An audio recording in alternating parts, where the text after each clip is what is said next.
Welcome to Cooking from the Cave. I'm Chef Pete Truziak, and today we're going to be doing some braised short ribs.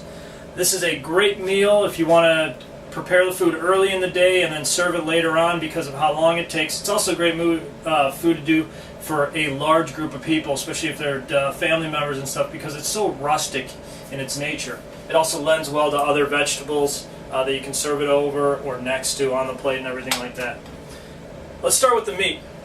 These are 3-inch, roughly about 3 to 4 ounces a piece. They're cut with the bone. They're short ribs, so the bone is going to run, and what I mean cut with the rib is that the bone runs through the entire thing. When you cut across it, you get just the little nuggets of bone in there, and it's kind of hard to eat like that. So make sure you talk to your butcher. You let them know I want X amount of pounds, and this is about 10 pounds of short ribs.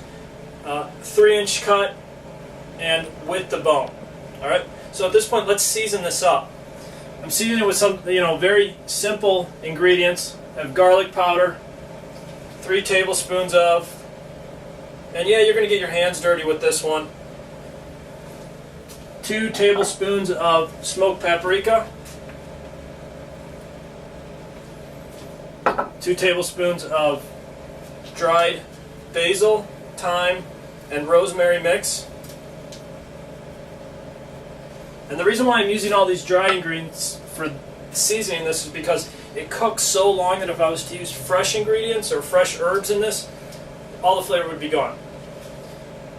I'm going to do 1 tablespoon of pepper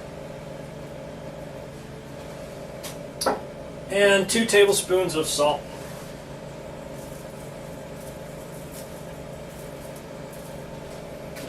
And yes, I did have it all pre-measured.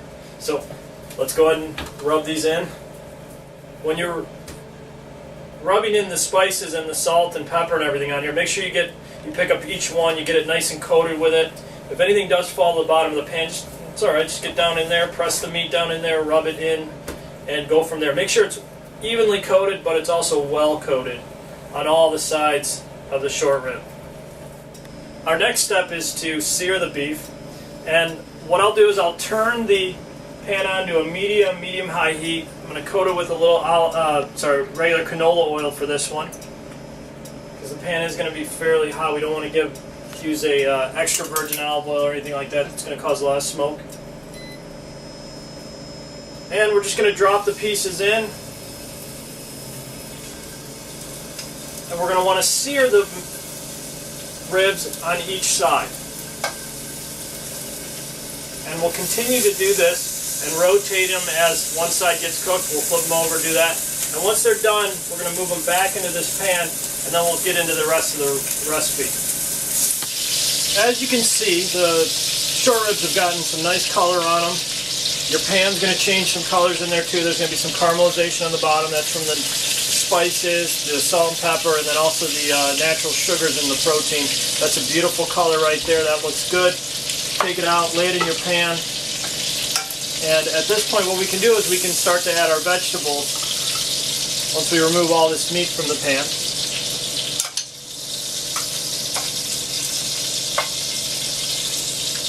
I'm going to start with our largest, which is going to be the carrots, followed by the fennel. And you can really do this in any order. Just think whatever the largest vegetable, however you chopped it. Add that first, then add the next one, and then slowly add the preceding one so that they're not all having to cook at the same rate and at the same time. Because obviously the larger the vegetable, longer it's going to take to cook. Go ahead and put our celery in.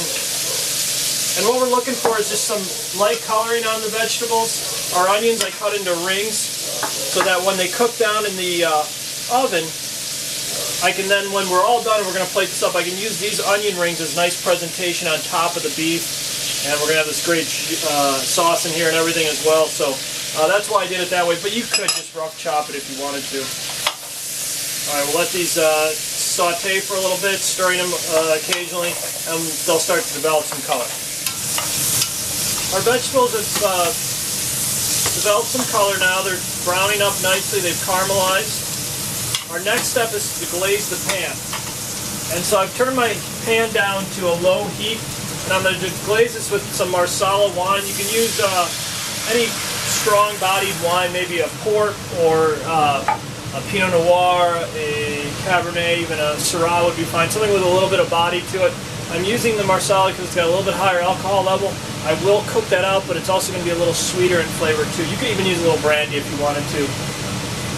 Once I add that, because of the higher alcohol level, I'm not going to expect it to flare up or flambe on me. But now I can raise that temperature back up, and we'll do it slowly. Bring it up to maybe medium-high heat. We're going to let that reduce by about half, and then we're going to add our beef stock to this. So we're just going to let this cook down now. It'll probably take about a minute or two. After about a minute of cooking on high heat, the marsala is cooked down, your wine is cooked down to about half now. We're going to add our beef stock. And for this you can use chicken stock and everything like that. At this point I want to bring it back up to a boil. And I'm going to get myself a flat blade spatula so I can scrape the bottom of the pan. And everything that's cooked and caramelized on the bottom of that pan, now I'm going to scrape up, and it's going to give my stock and my wine a full-bodied flavor. So I'm going to make sure that I use something very flat, scrape the bottom of the pan. Now get down in there. This will also help with cleanup at the end of the day, you know, cooking and everything and having to scrub this out. This is going to take all that stuff up, and it's going to give you a lot of flavor in there. So make sure you really spend time. Go slow with it. You can turn the pan, go around the edges, and this is what they'll call deglazing the pan, bringing up all that flavor that's stuck to the bottom of the pan. After we've scraped up all the flavorful caramelized food that's on the bottom of the pan, I'm going to add my diced tomatoes. This is canned diced tomatoes. It's 28 ounces. Stir this in. This is going to give a little bit more liquid to our stock and our sauce here. But the tomatoes, that acid is really going to help break down all the protein strands that are in your short ribs, and it's going to give you a real tender dish at the end of the day.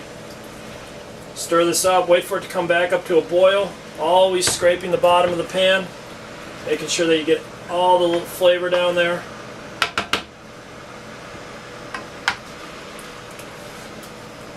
And right now I'm smelling all that fennel and some of that leftover garlic powder that we had on the beef that now is in the bottom of this pan. Smells great.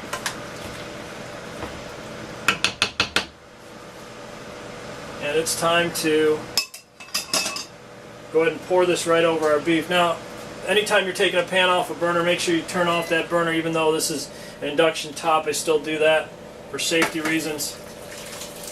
And it doesn't really matter where you pour this. We're going to spread this out over the beef. Cover the vegetables and the beef either with aluminum foil. I'm using a big roasting pan here, so I could cover it with aluminum foil. I also have a cover for this. And in the oven it goes. You could use a casserole dish. You could even use, if you were doing a smaller version of this, you could even use your pan itself, put the lid on it, and right in the oven it goes. Now we're going to put this in a 325 degree oven, and we're going to set the time for 2 hours and 30 minutes. And at that point, we should be pretty close to having the perfect short ribs for dinner tonight. It's been 2.5 hours now, and our short ribs should be done, but let's take a look at them before we go any further. Now remember, this is coming out of the oven at 325 for 2.5 hours now. And what you're looking for, I have a good example. The bone and the meat are starting to separate a little bit. This guy's just popping right up off the top there. See how the meat's really kind of squeezed together there in the middle. It's kind of tightened up, and then the bone is exposed a little bit more. So this gives you and your dining guests a little bit easier thing. Once it's plated up, they have something to hold on to, slice, cut into. The meat should be pretty tender too. You see how soft it is? I can squeeze it very easily. It's almost falling off that bone now too. At this point, it's plate up time. So you can do this almost any way you want. You could do a rustic plate up. You can do family style if you like.